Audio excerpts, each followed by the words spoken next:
Guys, ഇന്നലെ ഉച്ചയ്ക്ക് നമുക്ക് നല്ല മത്തിയായിരുന്നു ഇവിടെ കിട്ടിയത് കേട്ടോ. കുറേ ദിവസമായി നമ്മൾ അങ്ങനെ മീനൊന്നും കിട്ടാറില്ല, ഇപ്പം പഴയ പോലെ അല്ലല്ലോ. അങ്ങനെ ഇതാ ഞാനത് വറ്റിക്കാമെന്ന് വിചാരിച്ചു. നല്ല വെളുത്തുള്ളിയും ഇഞ്ചിയും തക്കാളിയും പച്ചമുളകും കുരുമുളക് പൊടിയും മുളക് പൊടിയും മഞ്ഞൾപ്പൊടിയും നമ്മൾ നോർമലായിട്ട് ഉപയോഗിക്കുന്നതൊക്കെ തന്നെ, പിന്നെ പുളിയും കൂടെ ചേർത്തായിരുന്നു കേട്ടോ. പിന്നെ നല്ല ഇണറുണ്ടായിരുന്നു അതിന്, അതെല്ലാം ഇട്ടിട്ട് നമ്മൾ നന്നായി തിളച്ച് വരുമ്പോൾ കുറച്ച് കറിവേപ്പിലയും കൂടെ ഇട്ട് കൊടുത്തു.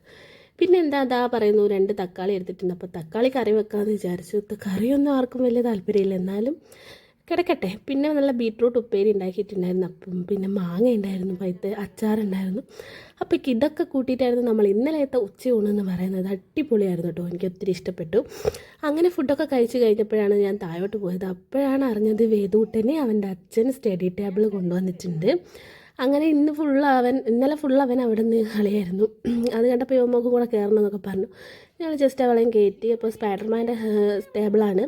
അപ്പോൾ ഇതാ പഠിക്കാൻ അവിടെ ഒരു ബുക്കൊക്കെ വെക്കാൻ ഒരു അറ പോലെയൊക്കെ ഉണ്ട്. അപ്പോൾ അതൊക്കെ കാണിച്ച് തരികയാണ് അവൻ ഞങ്ങൾക്ക്. അപ്പോൾ അതൊക്കെ കഴിഞ്ഞ് യുവമോളും കയറ്റിയിട്ടുണ്ടായിരുന്നു. അപ്പോൾ തിരിച്ച് ഞങ്ങൾ വീട്ടിലോട്ട് പോകുന്നു. അപ്പോൾ ഇത്രയേ ഉള്ളൂ, ബായ്.